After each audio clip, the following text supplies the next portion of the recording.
Hello guys, आज जो देखने वाले हैं हम एक टर्म आता है 10x बैगर। ये जो है पीटर लिंच की इनके बुक में उन्होंने इंट्रोड्यूस किया था। मतलब ऐसा स्टॉक जिसका कि 10% से या फिर आप बोल सकते हो 10 टाइम्स उसका जो है वैल्यू बढ़ गया था, उसको इन्होंने 10 बैगर्स बोला था। बट रिसेंटली अगर आप देखोगे इंडिया में ICICI सिक्योरिटीज़ में ऐसा एक लिस्ट निकाला हुआ है जिसमें 100 बैगर्स के स्टॉक मिले हुए हैं। और यहाँ पे अगर आप देखोगे तो उसका ये लिस्ट अवेलेबल है, जिसमें अगर आप देखोगे तो PI इंडस्ट्रीज़ जो है उसने अप्रोक्सीमेटली यहाँ पे 6485 या फिर 6485% रिटर्न अब तक प्रोवाइड किया हुआ है लास्ट 20 ईयर्स में। ये 20 ईयर इनका कैगर है बराबर, या फिर CAGR बोला जाता है। तो ये इन्होंने 55 से दिया हुआ है, 55% से ईयर ऑन ईयर इन्होंने प्रोवाइड किया हुआ है, ऐसा बोला। वैसे किया इंडस्ट्रीज़ है, बजाज फाइनेंस, टाइटन्स, रिलैक्सो, तो ये जो है इन्होंने सारी चीज़ें जो है ICICI सिक्योरिटी ने ये बेसिकली नोट निकाला हुआ था। और कई एक ऐसे बड़े स्टॉक्स के नाम से जिन्होंने लास्ट 20 ईयर्स में 100 बैगर्स दिया था। और नॉट ओनली दिस, अगर आप देखोगे तो इंडाइसिस में भी, इंडाइसिस का मतलब क्या है, आपका जो इंडेक्स है, अगर सेंसेक्स के अगर देखेंगे तो 1979 में जब सेंसेक्स ओपन हुआ था उसका 100 रुपीज़ वैल्यू था, एंड 2006 में ही उसका 100x वैल्यू हो चुका था। एंड अभी तक का यानी कि आज के डेट तक का अगर आप देखोगे तो 700x वैल्यू हो चुका है सेंसेक्स का। ऐसे ही अगर आप देखा जाए तो बहुत सारे म्यूचुअल फंड्स हैं, इन्होंने ऐसे ही मल्टी ब्लैगर रिटर्न जो है यहाँ पे प्रोवाइड किए गए हैं। एंड ये रिटर्न्स जो है आपको भी मिलने के लिए इसके क्या स्टेप्स होते सकते हैं, तो क्रिस्टोफर मेयर इनके जो है 6 स्टेप्स दिए हुए हैं, वो मैं सारे एक्सप्लेन करूँगा। मैं एक स्क्रीनर भी प्रोवाइड करूँगा, जिस स्क्रीनर के अंदर आप फ्यूचरिस्टिक्स ऐसे जो स्टॉक्स है जिनका आप लिस्ट देख के आप भी उसके अंदर उसका ओवरलुक कर सकते हो कि ये कैसे 100x बन सकते हैं। उसके ऊपर से मैंने एक लिस्ट बना के रखा हुआ है, उसका एक स्कैनर बना के रखा हुआ है बेसिकली। उस स्कैनर का भी मैं आपको शेयर कर सकता हूँ, जिससे आपको समझ में आएगा कि ये इन फ्यूचर ऐसे आपको 100x स्टॉक्स होने के लिए मिल सकते हैं। तो लेट्स बिगिन। सो मैंने एक बुक रीड किया था जिसमें 100x बैगर, क्रिस्टोफर मेयर इनका ये बुक था।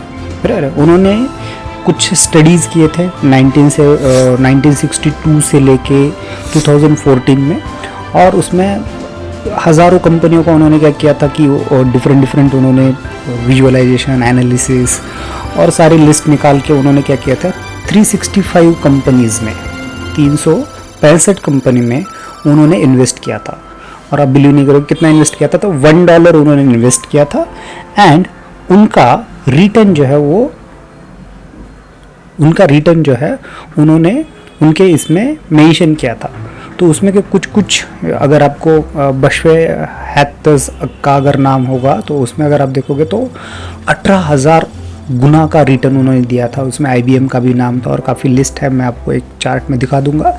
तो उन्होंने वो जो है उनके 100x की लिस्ट दी थी, जिसमें कि 18,000 गुना भी स्टॉक जो है बढ़े हुए दिख रहे थे। तो उनका जो ये स्टडी था तो उसमें उन्होंने बेसिकली देखा गया था वो ऐसे कंपनीज को चॉइस करते कि जो स्मॉल है, बट इतने भी स्मॉल नहीं है कि बहुत कम उनका वैल्यू है, फिर माइक्रो ऐसे नहीं पकड़ते, तो वो मीडियम स्मॉल कंपनीज को टारगेट करते थे जिसके कि 500 मिलियन के आगे का बिजनेस है, ऐसे कंपनीज को वो टारगेट करते थे। उन्होंने बुक में पता है क्या एक ये भी दिया हुआ था, एक चार्ट दिया था जिसमें उन्होंने दिखाया था कि पहले 1 साल से लेके 15 साल तक का अगर आप देखोगे तो 15% जो इन्होंने 365 कंपनीज दिखा रहे थे उसके 15% कंपनीज जो है वो पहले 15 साल में ही 15% कंपनीज जो है वो 100x हो चुके थे। और सबसे ज़्यादा टाइम जो है वो 15 साल से लेके 30 साल तक के कंपनियों में आप अगर आप देखोगे तो 51% कंपनीज हैं, ये 365 कंपनीज में के 51% कंपनीज जो है वो यहाँ पे 100x हो चुके थे। तो ये ओवरऑल ये क्या हुआ है कि अगर आप थोड़ा सा लॉन्ग पीरियड के लिए देखोगे तो आपको ये ऐसे 100x के स्टॉक्स मिल सकते हैं।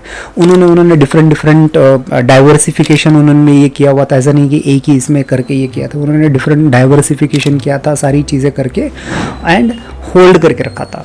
उसको एक कॉफ़ी कैन इफेक्ट भी बोलते हैं, उसके मैं एक सेपरेट वीडियो बनाऊंगा और मैं आपको एक्सप्लेन करूंगा कि ऐसे क्योंकि इसके पीछे का रीज़न क्या है। अगर आप देखोगे तो उनके इस स्टडी में ही उन्होंने बताया था कि 1975 के टाइम पे अगर लोगों का होल्डिंग पीरियड जो है वो 5 ईयर्स रहता था, यानी कि कोई भी स्टॉक को खरीदते थे तो वो 5 ईयर्स तक उसको होल्ड करते थे।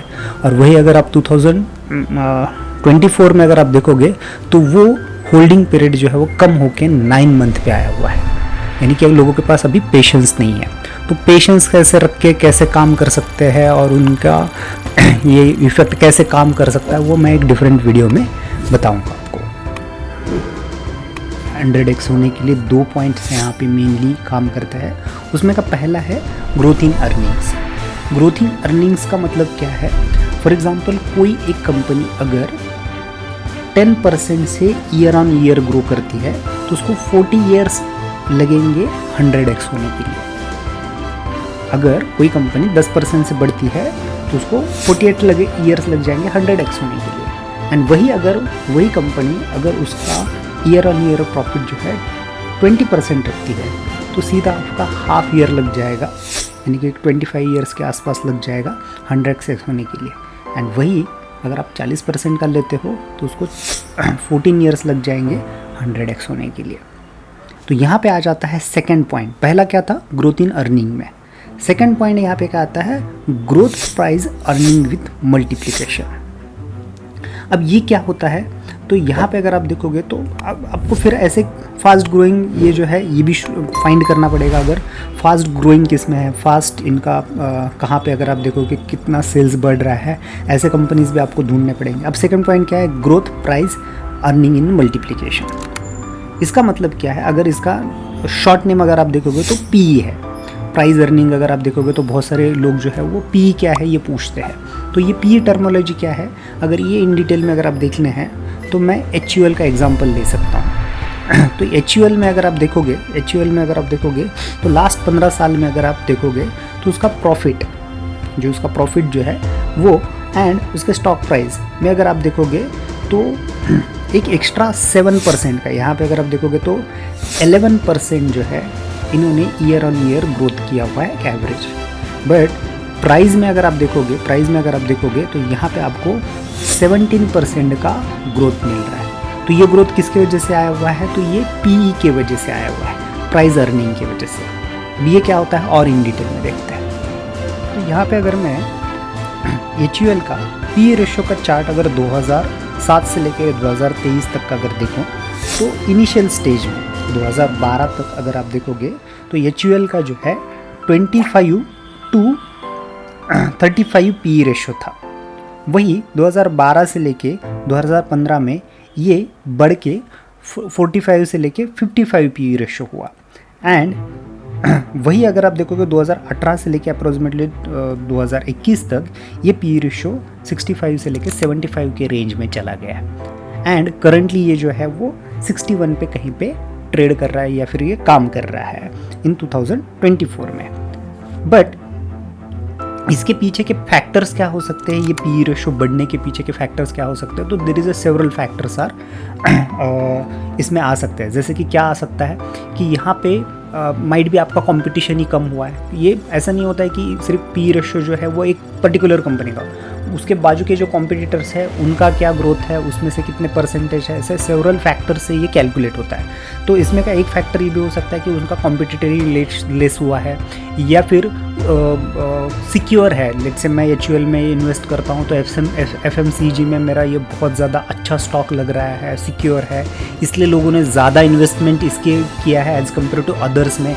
ये भी फैक्टर्स यहाँ पे काम करता है एंड उसके हिसाब से ये PE रेशियो जो है वो क्या करता है, काम करता है। और मेजर पार्ट जो है होता है उसका ये ग्रोथ भी एक मेजर पार्ट रहता है कि उसका जो अर्निंग है वो भी बढ़ गया है। इसके वजह से भी यहाँ पे अगर आप देखोगे तो ये ड्रास्टिक आपको पी रेशियो जो है बढ़ता हुआ दिख सकता है। अब यहीं पे हम क्या कर लेते हैं, सेकेंड एग्जाम्पल में लेता हूँ रिलायंस का। अगर रिलायंस अगर आप देखोगे चार्ट पे अगर आप देखोगे तो 2012 से लेके 2000 अप्रोक्सीमेटली 16-17 तक अगर पी रेशियो अगर देखा जाए रिलायंस का तो 12 से लेके 17 तक था, 12 से लेके 17 तक का था। लेकिन जैसे अगर यहाँ पे चार्ट में अगर आप देखोगे और 2017 में इसका एक मेजर ये क्या आया चेंज, तो रिलायंस ने जियो के अंदर एंट्री कर ली। तो इन्होंने क्या किया, डाइवर्सिफिकेशन चेंज किया, लोगों को ये और अच्छा लगा। तो कंपेरेटिव एयरटेल के हिसाब से कंपैरिजन हुआ एंड इसके लिए यहाँ पे अगर आप पी रेशियो अगर आप देखोगे तो ये 24 से लेके 30 तक रिसेंट ईयर्स में आपको जाता हुआ दिख रहा है रिलायंस का पी रेशियो। तो ये जैसे मैंने बताया था मल्टीपल फैक्टर्स इसमें काम करते हैं। तो जो बुक में दिया गया था क्रिस्टिक मिस्टर मेयर के इनके बुक में जो दिया गया था कि इसमें उन्होंने बेसिकली क्या किया हुआ है, 2 इंजन या फिर अपने एरोप्लेन के जो इंजन होते हैं ना उनका उन्होंने एग्जाम्पल दिया हुआ था वहाँ पे। उसमें का पहला था ग्रोथ अर्निंग था और दूसरा आपका ग्रोथ पी रेशियो का भी उन्होंने मल्टीप्लिकेशन दिया था। इसकी वजह से भी स्टॉक जो है बढ़ जाते हैं।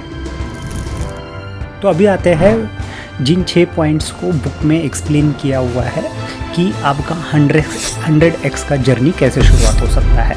तो सबसे पहले आपको जो है ऐसे कंपनीज को चॉइस करना है जो कि स्मॉल कंपनीज है। अगर एग्जांपल के तौर पे देखा जाए आपको एक कंपनी लेनी है, लेट्स से मैं HDFC का एग्जांपल लेता हूँ।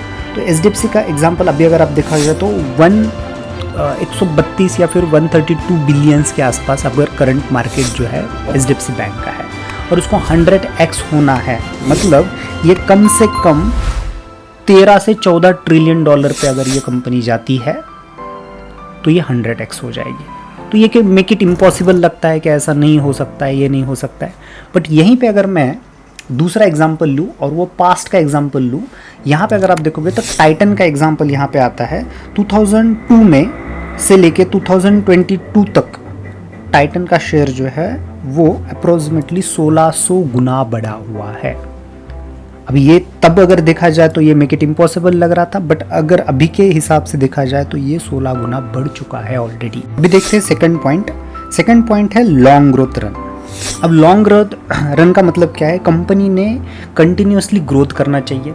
ऐसा नहीं है कि सिर्फ कंपनी का सेल्स रेवेन्यू इतना ही बढ़ रहा है, कंपनी का जो है वो प्रोडक्ट में नए नए प्रोडक्ट भी लेके आ रहा है, नए नए सर्विसेज भी प्रोवाइड कर रहा है एंड मल्टीपल चीज़ों में जा रहा है।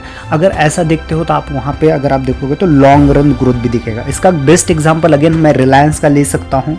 रिलायंस ने अगर आप देखा जाए तो पहले पेट्रोकेमिकल में बिजनेस में था, फिर वो टेलीकॉम बिजनेस में आया, बराबर टेलीकॉम बिजनेस में। और ऐसा नहीं कि सिर्फ टेलीकॉम, रिटेल में है रिलायंस। अगर आप देखा जाए तो ऐसा कोई उन्होंने ये नहीं छोड़ा हुआ है कि जहाँ पे रिलायंस नहीं है। अगर जियो का ही सिर्फ एग्जांपल लिया जाए तो जियो देखोगे तो अब ब्रॉडबैंड में भी है, सैटेलाइट टेलीफोनी में भी है, OTT प्लेटफॉर्म में भी आया हुआ है, जियो मार्ट भी है, 5G है, एयर फाइबर है। There is a several example उन्होंने ऐड किए हुए हैं सिर्फ जियो के अंडर में। रिलायंस का तो उनके नाम के अंडर है ही है, बट जियो के अंडर भी इन्होंने ये बहुत सारे एग्जाम्पल ऐड किए हुए हैं।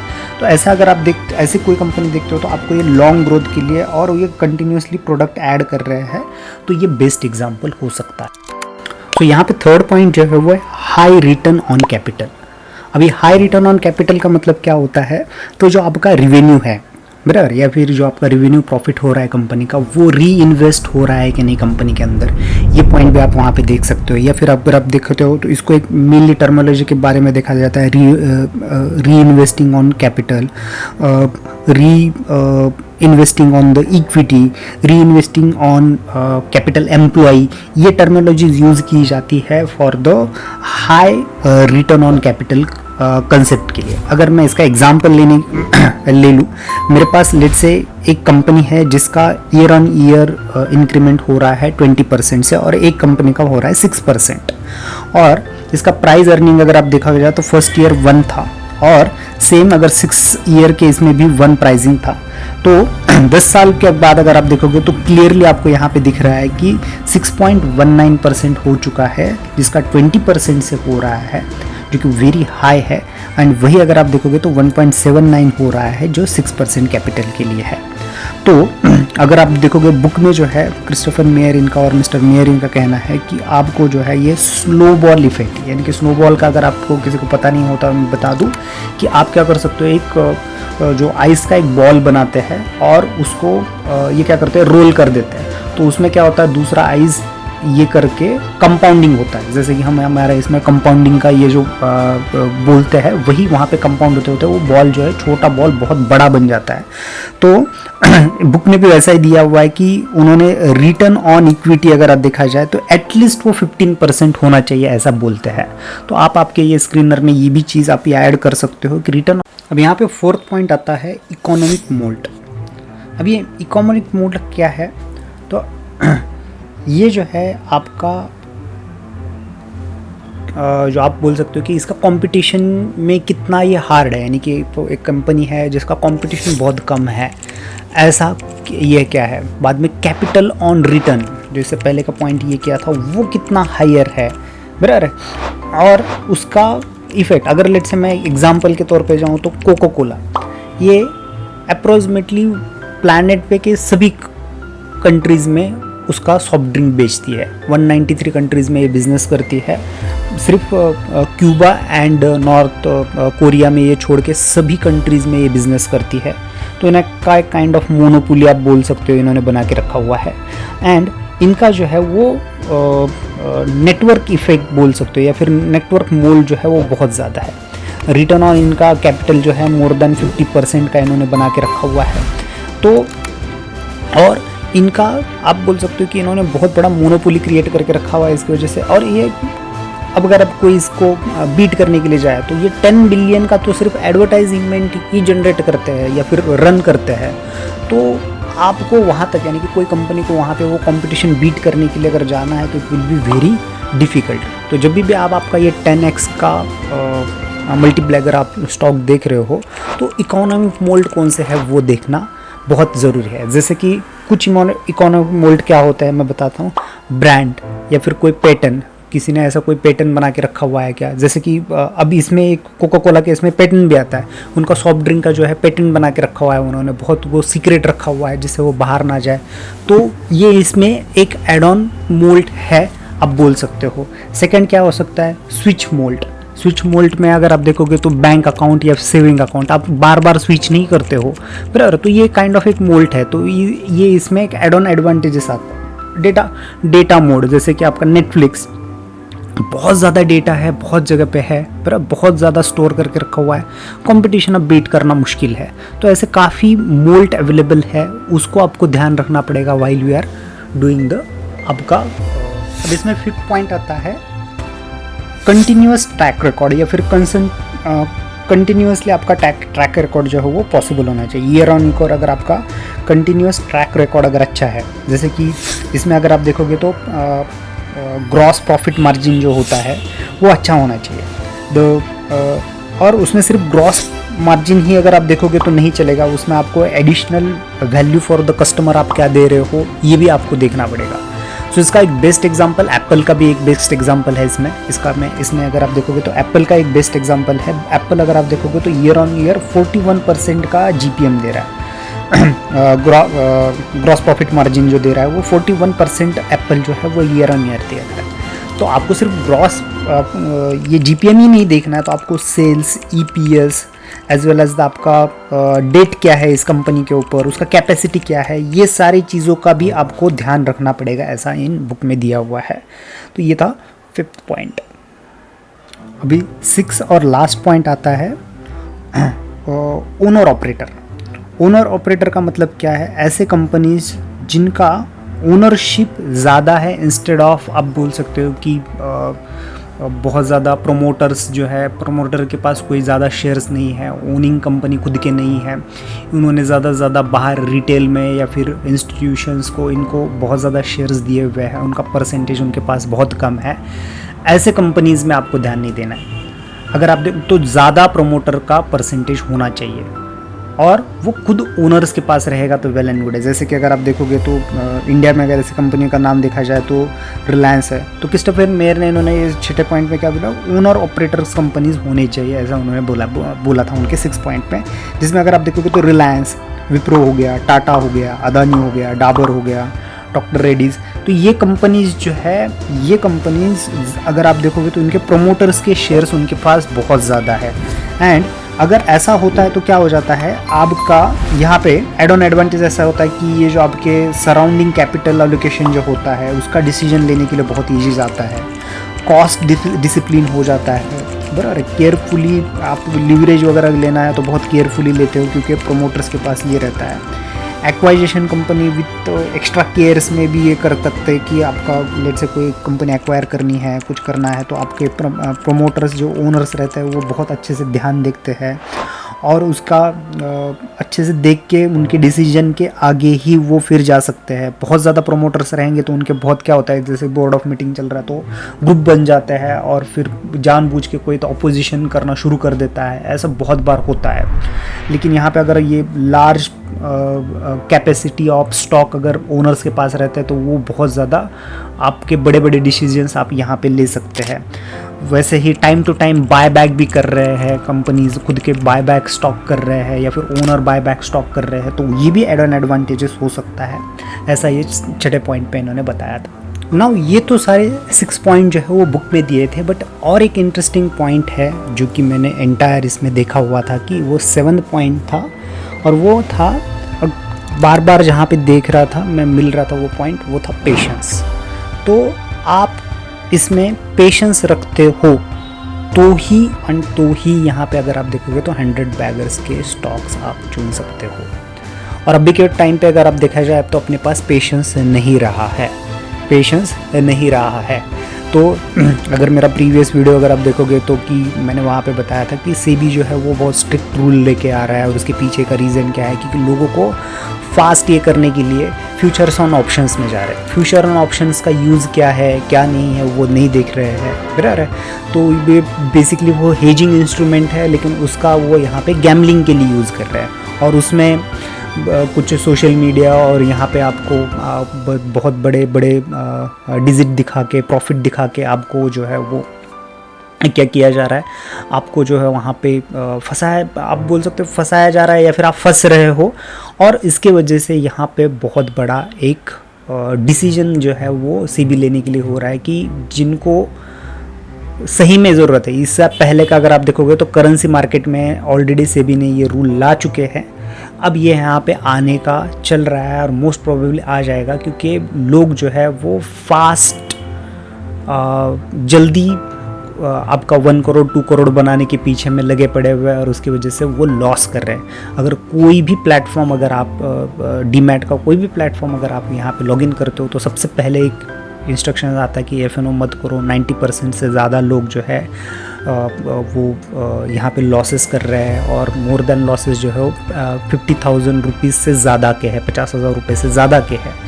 तो इससे बेटर है, बराबर है, आप आपका ये जो मैंने जो 6 पॉइंट दिए हुए हैं उससे एक एनालिसिस करो और बहुत ज़्यादा कुछ नहीं है, 15,000 20,000 के आप ऐसे अच्छे क्वालिटी के मल्टी बैगर के स्टॉक आप ढूंढ सकते हो, लेके रख दो 10 साल 15 साल 25 साल। या फिर आपको ये सारा सब कुछ नहीं समझ में आ रहा है तो आप ETF में या फिर आप जो है, क्योंकि मैंने इनिशियली में बताया था इंडेक्स भी ऐसे 100x एंड 700x भी होते हैं, ईयर ऑफ टाइम होते हैं, बराबर है। या फिर अगर आप वॉरेन बफे साहब का भी अगर एक चैलेंज मैंने किसी पहले की वीडियो में बताया हुआ था कि अगर आप कोई उनके साथ उन्होंने किसी ने तो बेट लगाया हुआ था $50,000 का कि मैं इन्वेस्टिंग करता हूँ, बराबर, वो इंडेक्स में मैं पैसे लगा देता और मैं कुछ नहीं करूँगा, मैं कुछ सालों के बाद, मैं 10 साल के बाद देख लेते किसका ज़्यादा है। और जो कॉम्पिटिटर पर्सन था वो एफ.एन.ओ कर रहा था, सारी चीज़ें कर रहा था, एंड 10 ईयर्स के बाद दिखाएगा तो वॉरेन बफे साहब के पैसे ज़्यादा बने थे कुछ ना करते हुए। तो वैसे ही अब अगर आप यहाँ पे, मैं ये नहीं बोलूँगा कि आप जैसा मंथली SIP करते हो, बराबर, तो मंथली ऐसे कुछ कंपनीज जो है 10 से 12 कंपनीज, इन्होंने देखो 365 कंपनीज में उन्होंने इन्वेस्ट किया था। वैसे आप जैसा आपकी जितना भी आपका ये होता है SIP बना रहे हो तो इससे बेटर है ऐसे कंपनीज ढूंढो और उसमें आप पैसे डाल के रख दो and wait for the 10 years 12 years 15 years. अगर ये 10x हो गए, अब ये सारे होंगे क्या? नहीं, इसमें के लेट्स से जैसे मैंने इनिशियल स्टेज में देखा बताया था 15% 50% पे अगर ये इसमें के कुछ स्टॉक भी अगर आप ये 10x या फिर मोर देन 100x हो गए या फिर 1000x हो गए, बराबर है, 1000x हो गए, ऐसे कुछ हुए भी है, मैंने इसके स्टार्टिंग में एग्जांपल भी दिया है, तो आपको ये बहुत ज़्यादा इनिशियल आपके फ्यूचर स्टिक में काम में आ सकता है। So that's it for today's session. Next मिलते हैं फर्दर वीडियो में। Thanks guys.